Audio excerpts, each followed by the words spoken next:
Alright, what's good y'all? Soul here, and welcome back to my story mode. So, at the time of this recording, we have about 24 hours before the official release of Part 1 of Pokemon Scarlet and Violet's first DLC, the Teal Mask.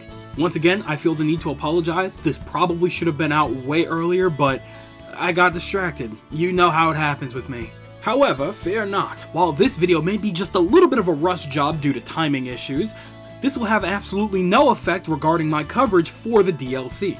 In a way, it kind of worked out that I'm doing a video this late because I've been wanting to make a final thoughts on the DLC before it drops, so what better time to do a video like this than literally last minute. For the few of you that are curious about my thoughts, reactions, and overall experience when it comes to the DLC, worry not. I'll be recording everything kind of in a Let's Play storytime style for the channel when it comes out tomorrow. And then I plan to do somewhat of a mini review after, so if that's something that you're at all interested in, just stay tuned. I'll be around, trust me. So I'm sure that you've read the title and you've seen the thumbnail. I'm obviously just a little more excited for Part 2 than I am Part 1. And by a little, I mean a lot, if that wasn't clear. Now don't get me wrong here, I still am generally looking forward to Part 1. We're getting introduced to a new cast of characters, a new cast of Pokemon, and allegedly, for the first time since Johto, we are outside of the Paldea region. So please understand when I say that there is definitely a lot to look forward to and that there is absolutely no reason that you shouldn't be looking forward to it as well.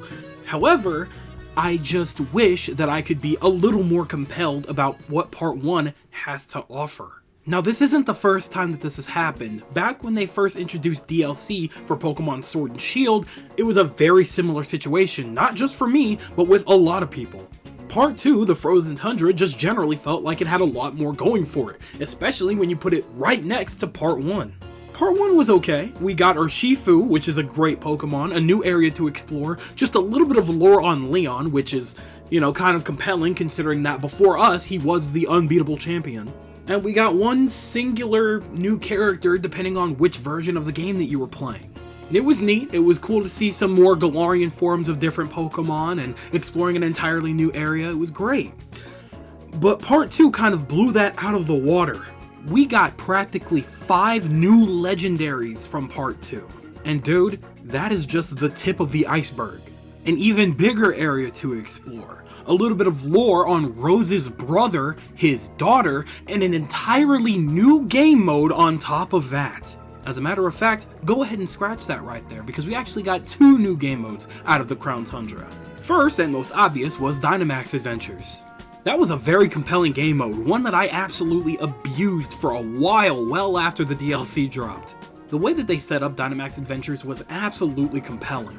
There was a lot of strategy involved, a lot more strategy that you would have to consider, especially because you couldn't use your own Pokemon for these adventures. You would rent out a Pokemon, go on a designated path, fight the Pokemon in front of you, and then you would have to not only choose the next path, but if you caught the Pokemon, you would have to decide whether or not you want to take that Pokemon with you for your next battle.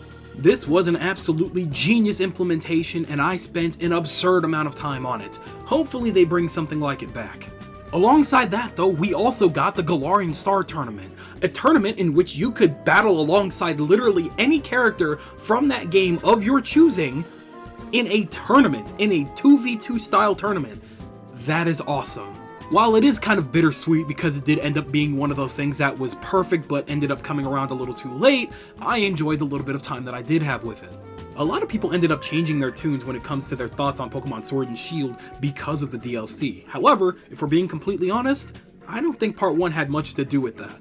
I'm just saying that if there were an option to be able to buy one DLC or the other DLC separately, I feel like a lot more people probably would have been a little more invested in Part 2 than Part 1.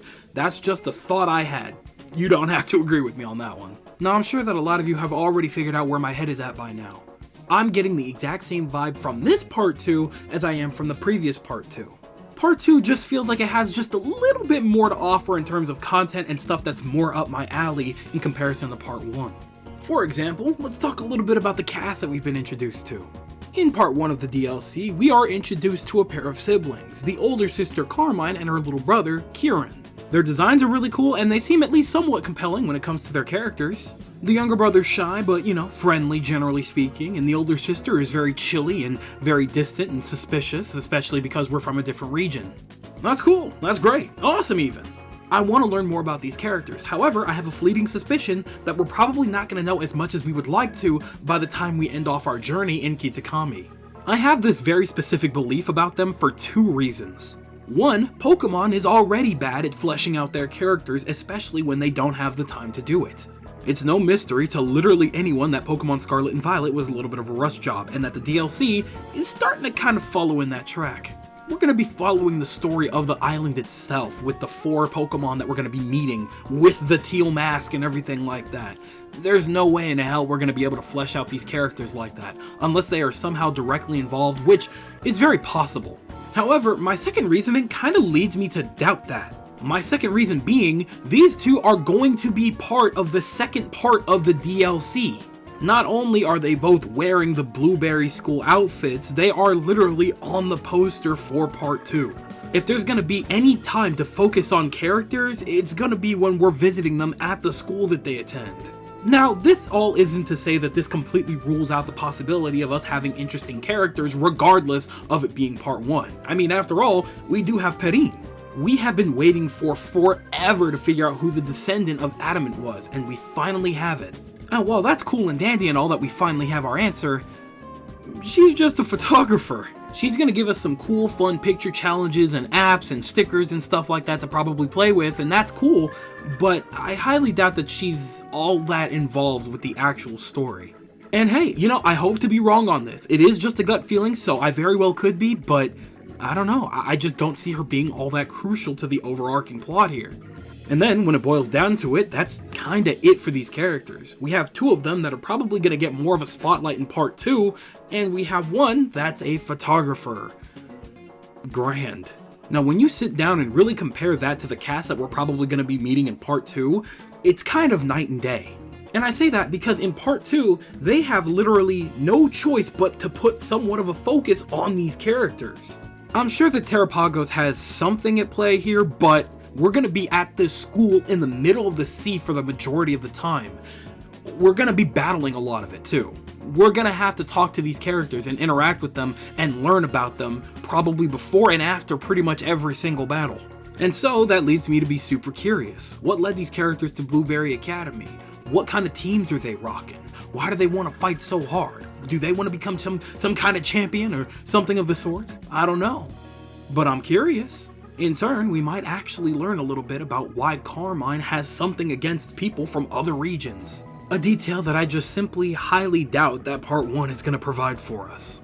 Now, the character portion that I was just talking about is only a small portion as to why I'm more excited for part 2. Another reason why part 2 seems just a little bit more interesting to me is because of the areas that we get to explore. In part 1 of the DLC, we take a school trip to an island called Kitakami where we get to explore and understand this island's secrets and stuff like that, while also participating in its festival, I guess? And that's super cute. I love the idea of us going on a school field trip with a bunch of our classmates and stuff like that, and being able to explore this little island and maybe get to, you know, eat a couple ice creams or, you know, weird little snacks during this little festival trip of ours. That's a compelling idea. But if we're being completely honest here, I have about an issue or two with that. One of those 2 issues being, we don't see any of our other classmates. It doesn't really feel like a school trip as opposed to a just us trip. Penny, Arvin, Nimona? Absolutely nowhere to be found. Never heard of them. Okay, well, I assume that's because we didn't really have enough time to focus on them anyway, considering the fact that we have 3 new characters to pay attention to, as well as an entire story revolving around these mysterious Pokemon that are just kind of lurking around the island, or protecting it, or whatever the hell they're doing. I'm just a little confused as to why we seem to be the only ones participating in this school trip. Did we win a raffle or something like that? A sweepstakes? What's going on here? Overall, I guess we are probably going to have a lot of mysteries and stuff like that to look forward to and discover. However, I personally am just not all that compelled, probably because I'm a little worn out on the whole festival situation. I've watched a lot of anime in my time, so maybe that's my fault, but I don't know. That's just how I feel about it. But my other issue is something that I've already brought up, which is the fact that we are going to a school that lies in the middle of the sea somewhere. If it really came down to it, if I had the option to choose between a festival for a couple of days or transferring to a school focused on battling in the middle of the sea, I'm trying to learn the lore that's going on in the middle of the sea, because what is that about? I am all about that kind of thing.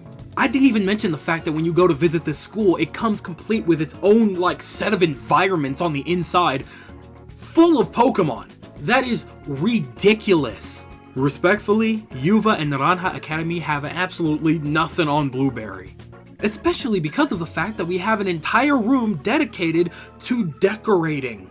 We can choose the aesthetic of this room. I don't know how much decorating is actually in play here, but it's a lot more than anything Yuva or Naranja had to offer. We can even decorate our own dorm rooms, so honestly, I'll take what I can get at this point. This might just be a me thing, but I just seem to be more drawn to everything that they have to offer in the next part as opposed to the first part. Part 1 doesn't look bad by any means, but Part 2 definitely looks a lot better to me.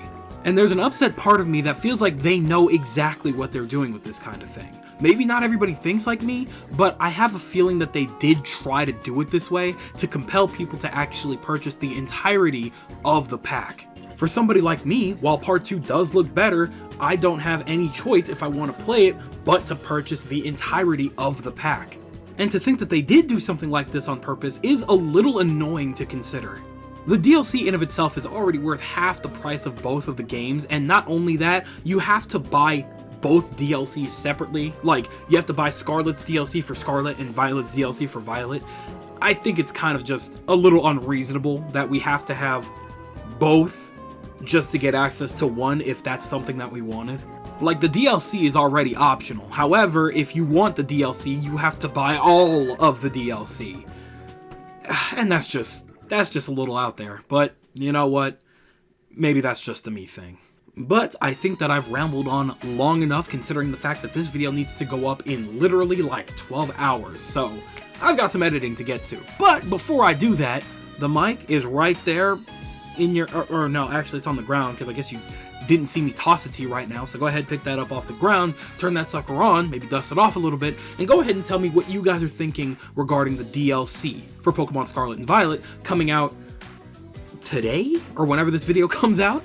What are you guys thinking? Does it look exciting? Are you excited for Part 1? Are you like me? Are you more excited for Part 2? Are you looking forward to both equally? Are you looking forward to neither? Tell me everything that you guys are thinking in the comment section below, because you know for a fact that I am always, always, always down there with you guys. But with that, it does appear to be skedaddle o'clock. So I'm going to go ahead and do just that. I'd like to thank you guys ever so much for watching. I truly do hope you enjoyed. Do me the greatest favor, drop a like and a comment, and consider subscribing for more content just like this. And with that, I'm gonzo. Thanks again, hope you enjoyed, and I'll be seeing you guys in the next video. Do me the greatest favor of taking good ass care, and I'll see you all next time. Bye!